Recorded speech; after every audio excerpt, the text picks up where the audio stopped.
সকলকে সুপ্রভাত জানিয়ে আজকের ব্লগটা আমি শুরু করলাম। আশা করছি সবাই ভালো আছো, আমিও ভালো আছি। আজকে সারা দিন বৃষ্টি পড়ছে, সকাল থেকে তোমাদের দেখিয়ে দিলাম গাছগুলো সমস্ত ভেজা ভেজা। আর বৃষ্টি থামতেই আমি বাইরে বেরিয়ে এসেছি তোমাদের দেখাবো বলে। তখনও টিপটিপ করে পড়ছিল বৃষ্টি।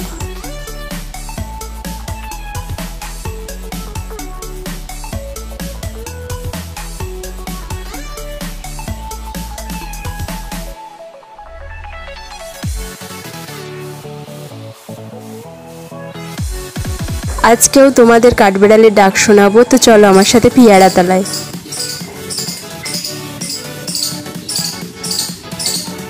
আমি বুঝে উঠতে পারছিলাম না যে কাঠবেড়ালিটা কোথায় ডাকছিল, চারিদিক খুঁজেই বেড়াচ্ছিলাম।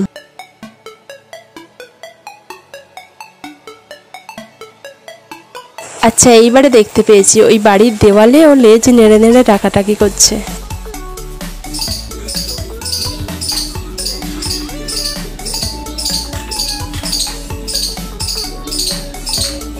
ওই যে দেখো কেমন গুটি গুটি পায়ে আবার চলেও যাচ্ছে।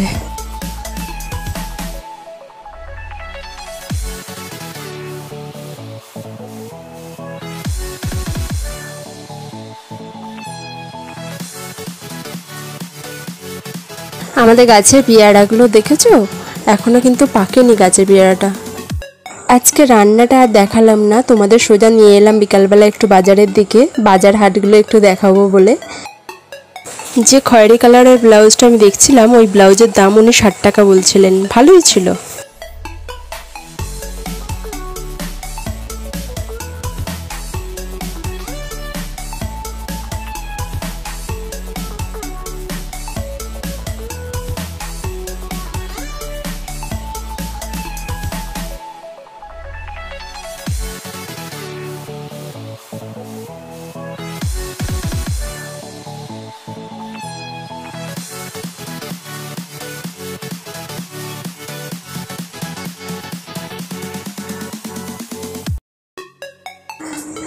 আমি সন্ধেবেলা বাজারে এলে সত্যি আমার মন ভালো হয়ে যায় এই সমস্ত জিনিসগুলো দেখে। দেখো প্লাস্টিকের কত রকমের নিত্য প্রয়োজনীয় জিনিস এনার কাছে আছে।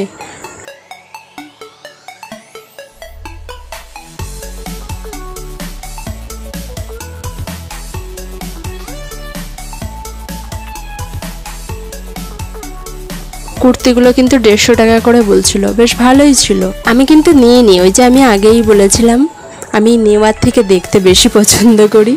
আমার মতো তোমরা কে কে আছো এইরকম আমাকে কমেন্টে জানিও।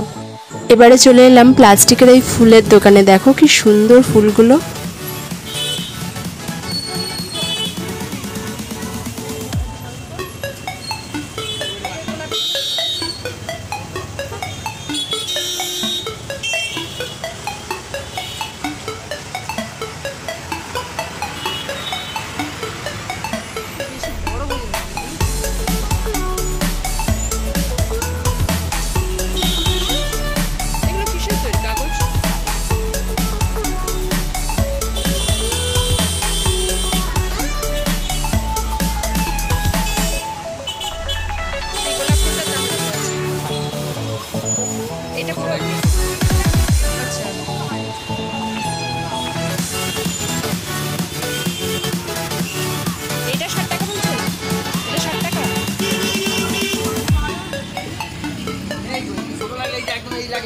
এরকম নিয়ে যাও।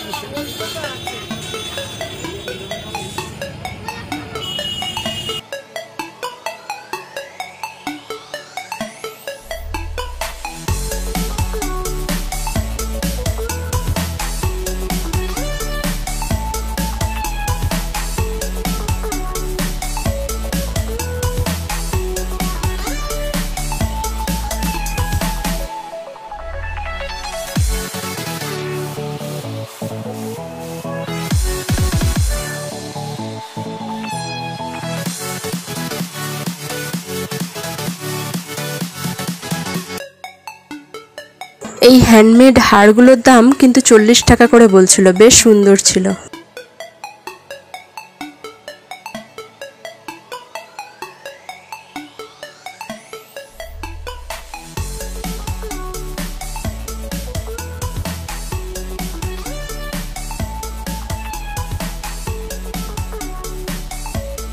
এরপরে বাড়ি ফিরে চলে এলাম রান্নাঘরে, তরকারি বসাবো আর রাত্রিবেলা রুটি হবে। তাই আজকের মতো ব্লগটা আমি এখানেই রাখছি। সবাই ভালো থেকো, সুস্থ থেকো আর সাবধানে থেকো। তাই সবাইকে জানাই নমস্কার।